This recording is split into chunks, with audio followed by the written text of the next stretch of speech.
तो लगातार हमारा जो ये कॉन्क्लेव है 2024 वो चल रहा है नैना, और सुबह से ही जो डॉक्टर्स हैं और जो डॉक्टर स्पेशलिस्ट है खासतौर से वो हमारे साथ जुड़ रहे हैं, कई मंत्री भी जुड़ रहे हैं और उनसे हम बातचीत करके समझने और जानने की कोशिश, ताकि पूरा भारत जो है वो स्वस्थ रहे। बिल्कुल। और देखिए, इंडिया डेली की यही पहल है, हेल्थ वेलनेस कॉन्क्लेव के माध्यम से हम आपकी सेहत से जुड़े हुए सवाल और उनके समाधान आप तक बता रहे हैं। तमाम योजनाओं की तो बात हो ही रही है, और लेकिन अगर हम देखते हैं किरण, आजकल बहुत कॉमन समस्या है लोगों को हड्डियों में पेन होना, और हड्डी आजकल तो जनजातीय समस्याएं हैं। तो मुझे लगता है ये जानना बहुत जरूरी है, और उसी से जुड़े हुए हैं हमारे अगले गेस्ट यहाँ पर जुड़े हैं। हम उनका स्वागत कर लेते हैं। डॉक्टर रंजन गुप्ता है, रूमेनोलॉजिस्ट हैं, वो हमारे साथ जुड़ चुके हैं, जो कि एडिशनल प्रोफेसर हैं एम्स के। आपका बहुत बहुत स्वागत है डॉक्टर रंजन।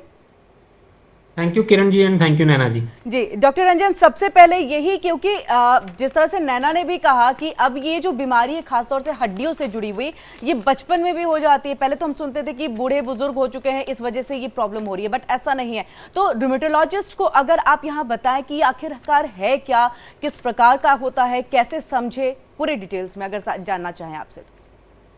तो देखिए, आर्थराइटिस जैसा कि पहले समझा जाता था सिर्फ बुढ़ापे की बीमारी है, ऐसा नहीं है। आजकल हम लोग कई तरह की डिजीजेस देखते हैं जो कि यंग एज में, इवन बच्चों में भी होती हैं। तो इसलिए ये सबसे पहले तो ये मिथ एक लोगों के दिमाग में जो है कि यंग एज में नहीं हो सकता, वो गलत है।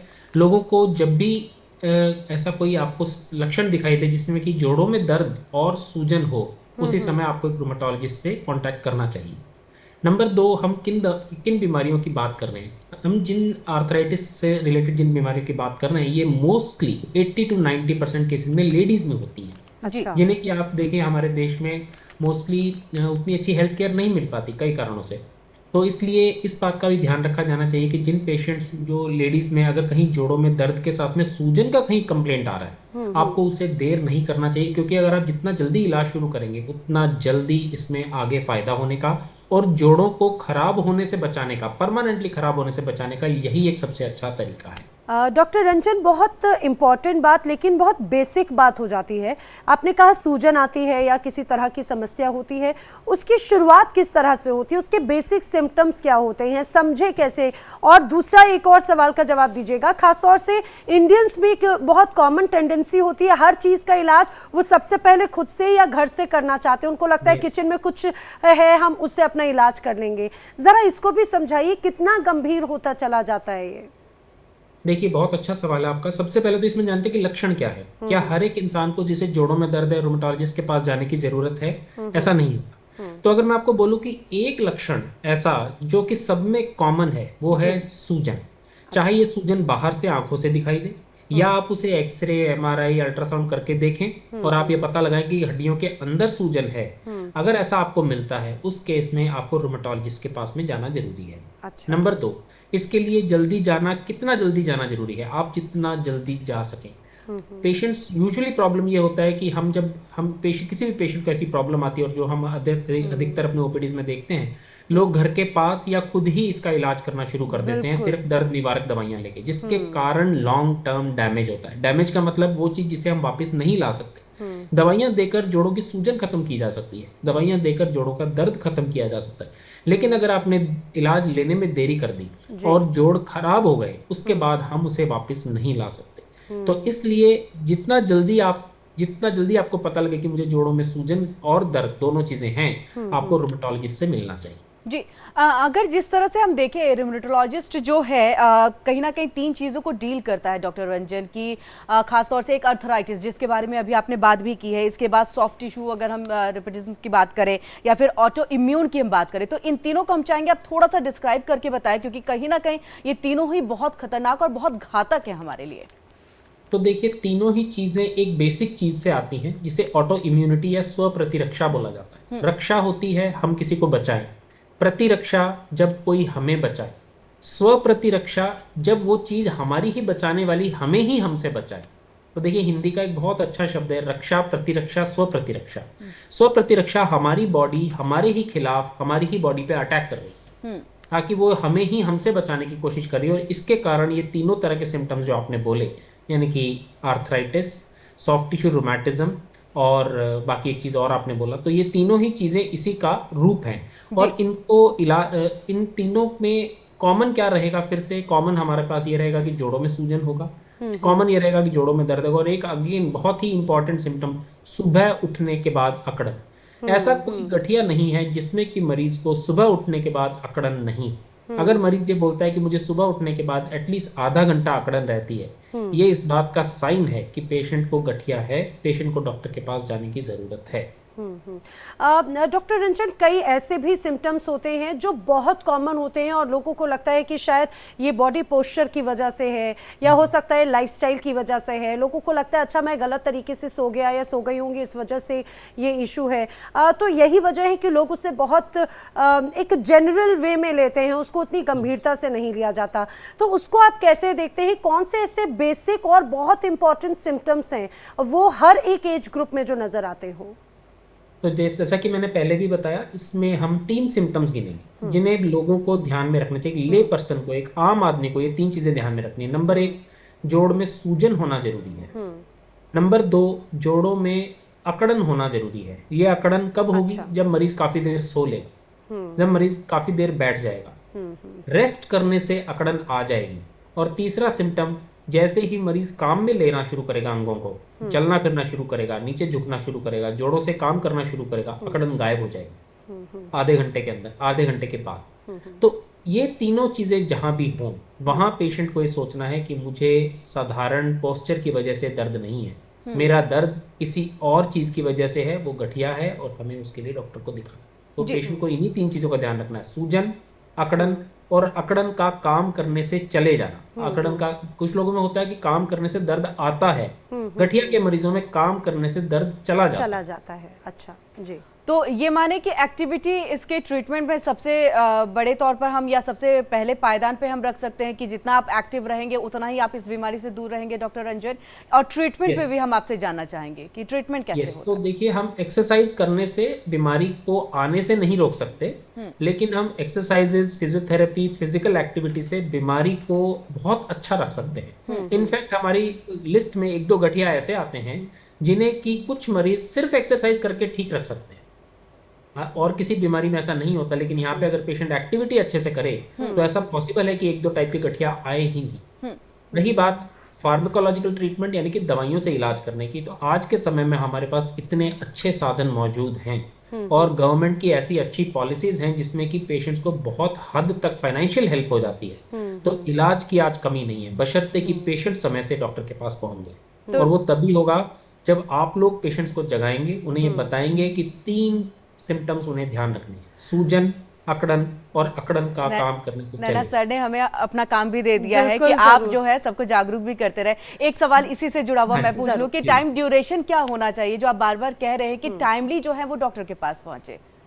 तो देखिए, इसमें ऐसा टाइम ड्यूरेशन कुछ नहीं है, usually as soon as possible. लेकिन जो लिटरेचर है या जो स्टडीज की गई हैं उनमें से देखा गया कि पेशेंट अगर 3 महीने में पहुंच जाए उससे अच्छा कुछ नहीं है। लेकिन भारत की स्थिति, जैसा हमारे देश की स्थिति है कि लोगों को अच्छा इलाज अच्छे से जल्दी नहीं मिल पाता, हम ये मान के चलते कि अगर पेशेंट साल भर तक भी पहुंचता है तो भी परमानेंट डैमेज रोकी जा सकती है। हम इलाज देकर पेशेंट्स को आगे डैमेज होने से रोक सकते हैं। यानी जैसे ही अगर समस्या आपको नजर आती है, बगैर देर किए खुद डॉक्टर बनने की बजाय सबसे पहले स्पेशलाइज्ड जो डॉक्टर हैं उनका रुख करें। लेकिन डॉक्टर रंजन, मेरे 2 अहम सवाल हैं। उसमें पहला ये कि ठीक है, एक बार सूजन या फिर अकड़न अगर महसूस होती है, शायद वो बहुत आगे की स्टेज हो जाती हो। क्या कई बार लोग, अब आजकल एक चलन है कि लोग हर कुछ वक्त में अपने बॉडी चेकअप करवाते हैं, फुल बॉडी चेकअप कराते हैं, तो क्या ऐसे भी कुछ टेस्ट होते हैं जो ये बताए कि भाई आपकी बोन डेंसिटी इस तरह की है या आने वाले वक्त में आपको इस तरह की गठिया की कोई समस्या हो सकती है? एक सवाल। और दूसरा ये कि जैसे डायबिटीज हुई, शुगर हुई, ये कहा जाता है कि कई बार ये जेनेटिक इस तरह की समस्याएं हैं, तो क्या ऑर्थराइटिस या हड्डियों से जुड़ी हुई समस्याएं भी ये भी जेनेटिक होती हैं क्या? आपके दोनों ही सवाल बहुत अच्छे हैं, क्योंकि ये क्वेश्चन हमें रोज ओपीडी में पेशेंट से सुनने को मिलता है। सबसे पहले मैं पहले क्वेश्चन पे आऊंगा कि क्या कोई ऐसा टेस्ट है जिसे करके मैं अपनी डिजीज को मॉनिटर कर सकता हूँ? तो देखिए, ऐसा कोई टेस्ट नहीं है। अच्छा, पहले तो पेशेंट्स को ये जानना जरूरी है कि आप टेस्ट करके ये नहीं पता कर सकते कि आपको गठिया है। दूसरा, आप कोई भी टेस्ट करके ये पता नहीं कर सकते कि मेरा गठिया का बीमारी दवाई खाने से कंट्रोल में है। तो हमारी बीमारियां या गठिया की बीमारियां ऐसी बीमारियां होती हैं जिनमें कि आपको डॉक्टर से मिलना जरूरी है, डॉक्टर का आपको देखना जरूरी है। आपके जोड़ों को देखा जाना, एग्जामिन किया जाना जरूरी है। और यही चीज 95% लोगों में ये बताती है कि उसे बीमारी है या नहीं, और अगर है तो दवाई लेने से क्या वो पूरी कंट्रोल में है या नहीं। तो इसलिए टेस्ट के पीछे प्लीज मत भागी। ESR, CRP और कई और ऐसे टेस्ट जिन्हें कि मोस्टली यूज नहीं, अब्यूज किया जाता है, आप प्लीज टेस्ट के पीछे भागकर खुद को डायग्नोज करने की कोशिश मत करिए। ठीक next I come to your second question of genetic disease. Yes, गठिया कुछ हद तक जेनेटिक होते हैं, बट वो मुट्ठी भर है। अगर मैं बात करूं तो 95% के ऊपर गठिया ऐसे हैं जो जेनेटिक नहीं होते। ऐसा नहीं होता कि मदर या फादर को गठिया रोग है तो बच्चे में होगा। हालांकि सब गठिया में एक जेनेटिक कंपोनेंट होता है, यानी कि यदि आपके परिवार में पहले किसी को गठिया का एक टाइप रहा है, तो बच्चों को या आगे आने वाली संतानों को गठिया के दूसरे या बाकी ऑटो इम्यून डिजीजेस, स्व प्रतिरक्षी रोग होने के चांसेस ज्यादा है। लेकिन ऐसा नहीं होता कि आज मुझे अगर रोमेटॉइड आर्थराइटिस है तो मेरे बच्चों को भी रोमेटॉइड आर्थराइटिस हो, ऐसा नहीं देखा है। ओके। जी डॉक्टर रंजन, ये जब हम लगातार ये कह रहे थे कि बड़ों में, बुजुर्गों में जो है ये बीमारी बहुत ज़्यादा होती है, हमने पहले से भी देखा है, लेकिन अब के वक्त में हम बच्चों में भी देख रहे हैं। क्या इसकी सबसे बड़ी वजह क्या है कि बच्चों में कैसे ये प्रॉब्लम जो है इतनी ज़्यादा आ रही है? तो देखिए, जैसा मैंने बताया, ये स्व प्रतिरक्षी रोग है, यानी कि आपकी बॉडी आप ही पर अटैक कर रही है। पहले सिर्फ इतना था कि लोगों को मालूम नहीं था, इसलिए ज्यादातर ये चीजें बड़ों में देखी जाती थी, जहां वे अपने लक्षणों को बहुत अच्छे से एक्सप्लेन कर पाते थे। यानी पहले लेकिन होता था? पहले होता तब भी था। आज डॉक्टर एज वेल एज आम जनता दोनों जागरूक हो गए हैं। उन्हें पता लगना शुरू हो गया कि ये बीमारियां बचपन से आ सकती हैं। बचपन से मतलब इवन पैदा होने के कुछ महीनों के बाद में भी आ सकती हैं। तो ऐसा नहीं है कि बीमारियां पहले होती नहीं थी, ये बस इतना सा है कि हमें पहले इन बीमारियों के बारे में पता नहीं था। इवन आज भी हर साल कई नई गठिया रोग, कई नई ऑटो इम्यून डिजीज डिस्क्राइब होती हैं, जो कि हमारी लिस्ट में जुड़ रही। खाने पे कुछ कंट्रोल Yes. रखने की जरूरत है इस पे डॉक्टर रंजन? तो अगेन वेरी गुड क्वेश्चन। खाने का देखिए, गठिया से कोई डायरेक्ट संबंध नहीं है। मैं आपको कहूं कि आपको ये खाना है, ये नहीं खाना है, और इसे करके आप गठिया रोग होने से बच जाएंगे, तो ये चीज गलत है।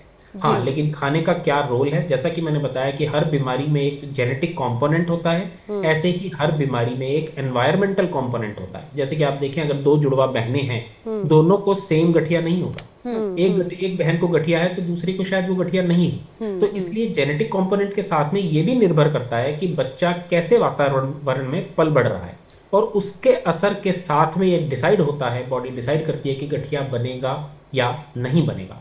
हाँ, अब किस तरह का खाना खाया जाए, अगेन रिसर्च के बेसिस पे इसका बहुत बड़ा रोल नहीं है, लेकिन पाश्चात्य जो संस्कृति है उस तरह का खाना, fast food, junk food, smoking, इन चीज़ों का गठिया में डायरेक्ट रोल है। इसलिए लोगों को इन चीज़ों से बचना चाहिए। अगर खा सकें तो शाकाहारी खाना खाएं, और अगर खा सके तो जैसा हमारा इंडियन हेल्दी डाइट है उसे ज़्यादा फॉलो करना चाहिए। और गठिया होने के बाद में सिर्फ एक चीज ध्यान में रखनी है डाइट के बारे में, आप कुछ भी खाइए, बस वजन मत बढ़ने दीजिए। अगर वजन बढ़ेगा तो जो भी गठिया आपको है उसकी कंडीशन आगे खराब ही होगी।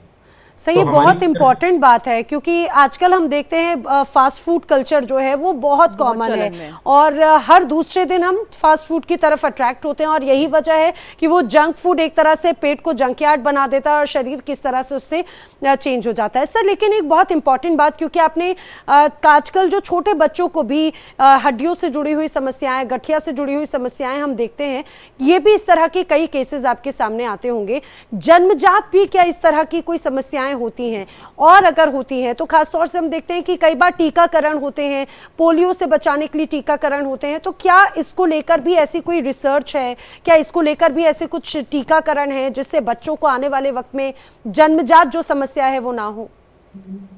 तो देखिए, जैसा मैंने बताया, जन्मजात रोग भी हैं, लेकिन वो डिजीजेस रोमैटिक नहीं है, गठिया नहीं है, ऑटो इम्यून जरूर। बच्चों के शरीर में किसी तरह का कुछ चीज बनना रह गया, या पैदा होते ही बच्चों में किसी तरह की ऑटो इम्यूनिटी डेवलप हो गई, इसलिए ये रोग जन्मजात हो सकते हैं, इसमें कोई दो राय नहीं है। ऐसा क्यों होता है सर? लेकिन यस, तो देखिए, ऑटो इम्यूनिटी का कोई आज तक कोई ठोस कारण नहीं पता लग पाया। जैसा कि मैंने बताया कि दो जुड़वा बहनें जिनकी शक्लें तक एक बराबर हैं, एक जैसी हैं, और उनमें भी एक बहन को ये बीमारी होती है, दूसरी को नहीं होती।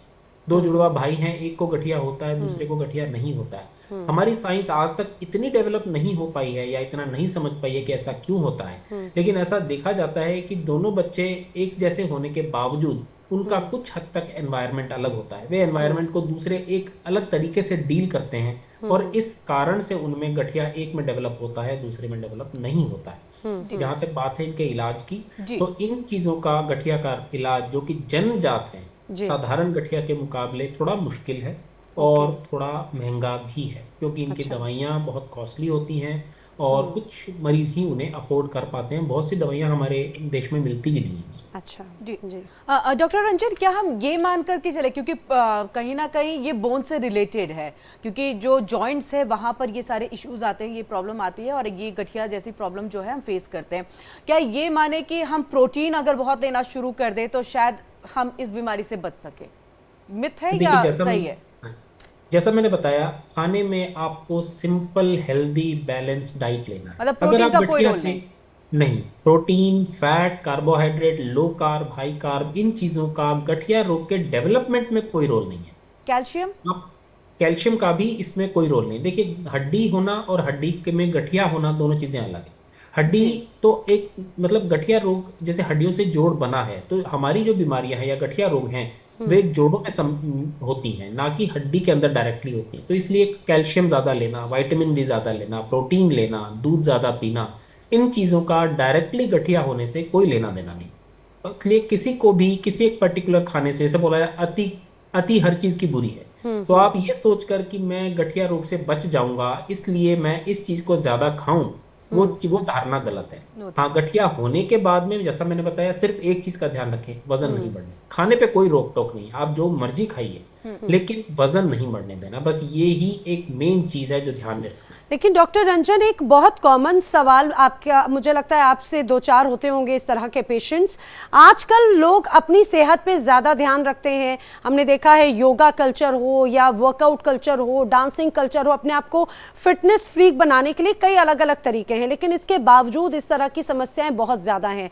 प्लस दूसरी तरफ आजकल लोगों का लाइफस्टाइल या फिर वर्क कल्चर ऐसा है कि उनका बॉडी पॉस्चर बहुत इफेक्ट होता है, तो क्या वो भी आने वाले वक्त में गठिए का रूप ले लेता है? तो देखिए, पहले मैं बॉडी पॉस्चर का आंसर करूंगा। बॉडी पॉस्चर, वर्किंग हैबिट्स और वर्किंग स्टाइल, ये चीजें गठिया का रूप नहीं लेती। अच्छा। ये चीजें कुछ प्रॉब्लम्स जरूर क्रिएट करती हैं, लेकिन ये चीजें डायरेक्ट गठिया में तब्दील नहीं हो सकती। अच्छा। तो आपको इन चीजों से ऐसे लक्षण आने लगेंगे जैसे पेन होना, कहीं सूजन आ जाना, आपको तुरंत पता लग जाएगा कि मुझे एक पर्टिकुलर जगह पे प्रॉब्लम हो रहा है और एक पर्टिकुलर काम करने से या पर्टिकुलर एक्टिविटी में इन्वॉल्व होने से हो रहा है। तो वो इस चीज का साइन होता है कि आपको उससे चेंज करना है। अब मैं आपके दूसरे क्वेश्चन पे आता हूँ, जो कि आपने बोला कि डांसिंग या एक्टिविटीज में रहना। अगेन, इन चीजों का डायरेक्टली गठिया से कोई लेना देना नहीं है, लेकिन जाने अनजाने एक्सरसाइजेस करना, किसी तरह की फिजिकल एक्टिविटी करना, डांसिंग में इन्वॉल्व होना, ये आपको ओवरऑल हेल्दी बनाता है और इसीलिए इसे किया जाना चाहिए। मैं आपको ये नहीं बोलूंगा कि ये चीजें डायरेक्टली गठिया को रोकती हैं, लेकिन ये चीजें आपके शरीर को ओवरऑल स्वस्थ रखती हैं।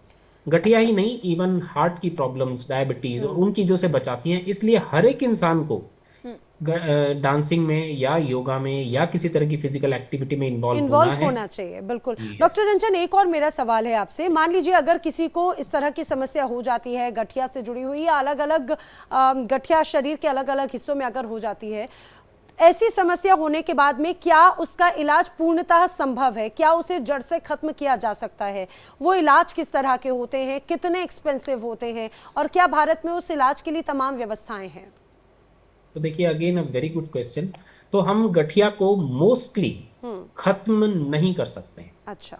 कुछ गठिया ऐसे हैं जो कि दवाइयां देने से काफी हद तक कंट्रोल हो जाते हैं और ऐसी भी स्टेज आ सकती है कि पेशेंट को शायद लाइफ में कभी दवाई लेने की जरूरत नहीं पड़े, लेकिन ज्यादातर ये सिचुएशन देखने को नहीं मिलती। अच्छा। ज्यादातर हम दवाइयां देकर उन्हें कंट्रोल कर सकते हैं, इस हद तक कंट्रोल कर सकते हैं कि दवाइयां खाते हुए बिल्कुल एक आम इंसान की तरह काम कर सकते हैं। लेकिन ये स्टेज मुट्ठी भर लोगों में आती है। दवाई छोड़कर गठिया पूरा कंट्रोल में रहे, ये स्टेज अगेन बहुत थोड़े लोगों में आती है। तो इसलिए इस बात के भ्रम में रहना कि मैं कुछ समय दवाई खाकर हमेशा के लिए ठीक हो जाऊंगा, ये पेशेंट्स को नहीं सोचना चाहिए। ठीक है। और इनको हम अगर उदाहरण दें तो जैसे कि हम आज जानते हैं हमारे पास शुगर के या बीपी के पेशेंट्स होते हैं जिन्हें कि ये बीमारियां हैं, वो जिंदगी भर दवाइयां खाते हैं थोड़ी सी, लेकिन उसके बाद में वो ऑलमोस्ट एक नॉर्मल इंसान की तरह रह सकते हैं, काम कर सकते हैं।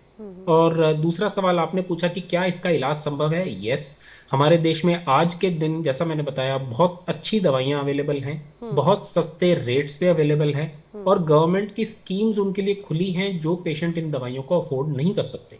उनमें इन दवाइयों को देकर गठिया को लगभग पूर्णतः तरीके से कंट्रोल किया जा सकता है।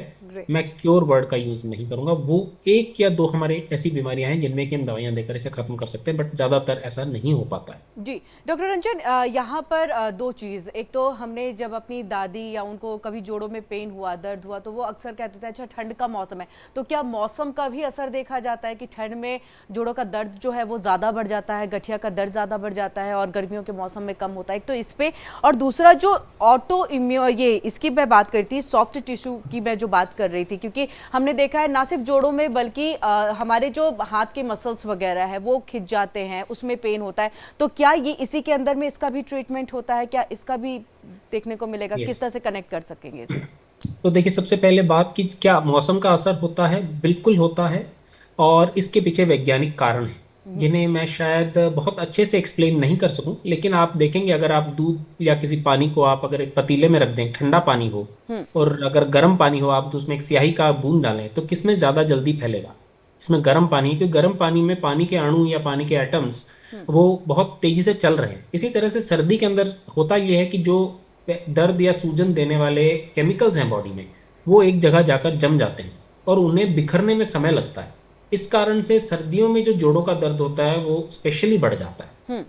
ये इसके पीछे वैज्ञानिक कारण है। जी, दूसरी चीज आपने पूछा कि जो सॉफ्ट टिश्यू होते हैं, जो soft tissue मसल्स हमारे, हमारे, हाँ, तो अगर उसकी हम वजह से बैक गठिया- पेन, काफी सारे पेन्स होते हाँ हैं। जी, जी, तो जैसे गठिया रोगों को अगर मैं साधारण भाषा में बात करूं तो एक मकान के अंदर, मकान बनाने के लिए आपको ईंटें चाहिए और सीमेंट चाहिए। तो अगर हम गठिया की बात करें या हमारे शरीर की बात करें तो हमारे शरीर में भी इसी तरह सेल्स को जोड़ने के लिए कनेक्टिव टिश्यू होता है, कनेक्टिव, जिसे कनेक्टिव टिश्यू ही बोला जाता है, जो कि सीमेंट की तरह काम करता है। तो गठिया रोग कनेक्टिव टिश्यू की डिजीज है। ये ईंटों को परेशान नहीं करती ज्यादा, जो बीच में सीमेंट लगा हुआ है ये उसे परेशान करती है। इसीलिए इसका एक दूसरा रूप हमारे सामने उभर के आता है, सॉफ्ट टिश्यू रूमेटिज्म। ना ये जोड़ों में है, ना ये हड्डी के अंदर है, जो आसपास सॉफ्ट टिश्यू है ये उनमें दर्द पैदा करता है, क्योंकि वहां भी सीमेंट है, वहां भी कनेक्टिव टिश्यू है। और ये भी गठिया रोग या रूमेटोलॉजी, गठिया रोग विशेषज्ञ यानी कि रूमेटोलॉजिस्ट द्वारा ही ट्रीट किए जाते हैं। इनमें भी हमारी ही जो रोगों से संबंधित दवाइयां हैं वो दी जाती हैं और इन्हें भी बहुत अच्छे से कंट्रोल किया जा सकता है। सर, एक और बहुत कॉमन समस्या मुझे लगता है, हम लोग जब लोगों को देखते हैं, जैसे उनके अंगूठे के पास की हड्डी का थोड़ा सा बढ़ जाना या फिर पैर में किसी हड्डी का थोड़ा बढ़ना, और ये भी कई बार लोग कहते हैं कि पैरों में जलन हो रही है या फिर यूरिक एसिड टाइप का अगर कुछ बढ़ रहा है तो सबसे पहले यही कहा जाता है ध्यान रखो गठिया ना हो जाए, कहीं गठिया के सिम्टम्स ये ना हो। तो क्या ये ऐसी कोई चीज़, अगर शरीर में कोई बदलाव नज़र आते हैं, और हम कई बार लोगों को देखते हैं वो थोड़ा सा अपना उनका बॉडी चलने का तरीका बदल जाता है, हो सकता है ड्यू टू स्वेलिंग या कुछ और रीज़न हो, तो क्या ये बेसिक सिम्टम्स जो हैं वो नज़र आते हैं गठिया होने के? तो देखिए, आपने जो बोला आपके क्वेश्चन में ही इसका जवाब है। सूजन, दर्द, अकड़न और अकड़न का चले जाना, ये चारों चीजें आपको जहां भी मिले वहां 100% गठिया होने के चांस हैं। उन्हें बिना देरी किए डॉक्टर से मिलना चाहिए। लेकिन हर चीज को हमें ये ध्यान रखना है कि यूरिक एसिड को एट्रीब्यूट नहीं करना है। यूरिक एसिड से सिर्फ एक पर्टिकुलर टाइप का गठिया होता है जो कि कॉमन है, लेकिन हर चीज यूरिक एसिड से नहीं होती। इसीलिए लोगों को ये सोचकर कि मेरी हड्डी बढ़ गई है, मुझे पैर के पास में हड्डी बढ़ा हुआ है इसलिए मुझे जाके तुरंत यूरिक एसिड टेस्ट कराना चाहिए, ये मिथ्या है, ये गलत है चीज, ये धारणा गलत है। ऐसे लोगों को तुरंत जाकर सबसे पहले डॉक्टर से दिखाना चाहिए कि ये हड्डी बढ़ी हुई है, इसका क्या कारण है। 90% ऐसे केसेस में, जो जैसा कि आपने एक्सप्लेन किया, ये गठिया नहीं होता है। ये एजिंग के साथ में होने वाली छोटी सी प्रॉब्लम है जिसमें कि हड्डी आम तौर पर नॉर्मल इंसानों में भी बढ़ जाती है, जिसे लोग सूजन मानकर गठिया का इलाज करना शुरू कर देते हैं, जिससे फायदा नहीं उल्टे नुकसान होता है।